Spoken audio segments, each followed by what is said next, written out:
train, on Sunday. You know what I mean? But I liked it. My drill sergeants were awesome, and they all had a lot of combat experience because they were all in during the invasion and stuff like that. Yeah. So I learned so much from them. Yeah. A lot of talk about both wars during basic or during that period of time. Not so much Afghanistan. None of my drill sergeants, I don't think, were in Afghanistan. A couple were in Korea. The rest were all in Iraq, and they all saw their share. But yeah, just a lot of knowledge that they handed down, and their experience that they would incorporate every day in our training. You know what I mean? Even in bayonet training. Constant. Yeah. So at the end of the 9 weeks, is there any graduation ceremony, or is it a change of pace? What happens? Yeah, at the end of the 9 weeks, there's 4 phases actually. There's red, white, blue phase, and then gold phase. And each phase you go up, you get a little more freedom as far as time as talking on the phone or going to the shopette or something like that, or just having the drill sergeants off your back. They normally go in 3-week increments. Red phase is 3 weeks, then you go into white phase, which is normally towards your BRM, basic rifle marksmanship.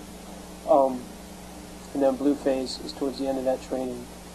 And then, like you were asking, you have family day, where you have like a little graduation ceremony. Not really graduation, but a little ceremony. And then your family comes, and you get like a pass, I think like a 72-hour pass or something like that. What'd you do on pass? Me and my girlfriend went to the hotel room and didn't really leave the hotel room. Yeah. But at this point, even joining, this is 2005, so that you know, and all your family knows, there's 2 wars going on at this point. There has to be a sense at the end of basic training. What kind of discussion was there? Like, I know that I'm going, or it's a foregone conclusion, or? Well, my mom didn't want me to join at all. I remember the day before I swore in, she called me screaming, telling me how I'm going to die, and this is the biggest mistake of my life, and all this. She can do a nut job sometimes. Just second guess yourself? No, not at all. Not even a little? No, it sucks when you don't have the support like that. Yeah. I know she would support me eventually, and she's like so proud and stuff like that. But at the time, it still scares me. But she was just scared, And did you ever second guess your decision in the first 9 weeks, 10 weeks, what you're doing? Once you're there, but not really. You realize more in depth, what your decision entails. I guess, you know what I mean? Because, you talk to people that are in the military, and you see it on TV, and then you join for real, and it's like, you get the full picture. It's not necessarily a bad thing, but, it's definitely a shock when you first get there. Yeah. And it's a lifestyle you have to get used to. But at the same time, I already experienced some of that, through military school and stuff like that. So, yeah, coming out, I knew I was going, but at some point, you're in a combat MOS, so there's 2 wars going on. It's inevitable. Does it talk about it pretty heavy within the barracks between the guys? They all the time, because nobody knows. It's fear of the unknown. You don't really know what to expect, even when you get to your unit. Especially the active duty guys, and then they're going away. Sure. I'm going back home for the most part, but they're going wherever. I think most of them went to Fort Stewart. But did they talk about the war? In terms of bad, good, or indifferent, or just that we're going to be a part of it? Yeah, there wasn't too much about whether we were there, or why we were there, or anything like that. It was just, we're going at some point, and we just wanted to get through, our training together and move on. How was the second part of your training? Second part of my training, it was a little better. We started going to motor pool every day. We actually got to see tanks. Yeah. Beforehand, in the other part, if a tank was coming down the road, we all would turn around and couldn't even look at the tank because we didn't earn that yet. So, you know, we actually we started working on the tanks. It's what we did pretty much every day, you know, and we did gunnery, ranges, bug course, yeah. Did you get to drive? We drove. How was that for the first time? It was alright. I mean, it's easy. It's just a, yeah, you know, what's that called? Joystick? Yeah, kind of. It's like a T-bar, I guess. You know what I mean? And 4 gears, and a brake pedal. Yeah, yeah. So, it wasn't bad. I like driving. I like loading better because, you know, I guess when you go to your unit, you're just a driver or a loader. That's only you start out as a private. And then So the 3 jobs within the tank, you're generally only 1 or 2 of them as a private? There's 4, yeah, there's a driver, loader, gunner, and tank commander. Loaders, I guess, has a little more, the rank's a little higher than the driver normally, which is probably my main motivation for wanting to be a loader.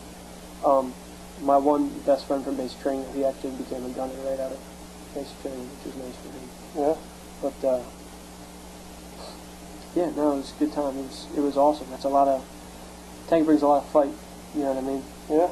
You know, but, a lot of technical aspect in the classroom, or mostly just hands-on? it was pretty much just all hands-on. Yeah. Like I said, we went there every day, and our drill sergeants pretty much handed us over to just regular NCOs that weren't drill sergeants, but they were there to help us train, and they just took us through different aspects of the vehicle every day. And, you know, concentrating mainly on driver and loader position, but you need to know everything. But, you know, since that's what we were going to be doing when we got to our unit, that's what we concentrated on the most.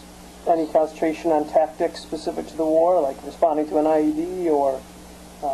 Yeah, we did a little bit of stuff like that, but I don't think they wanted to go too in-depth because every unit has different SOPs, you know what I mean? And I think they want, and they tell you that all the time. Like, they give you the basics of what you know, supposed to do and all that stuff, like, it's like the 5 C's or something, you see an IED or something.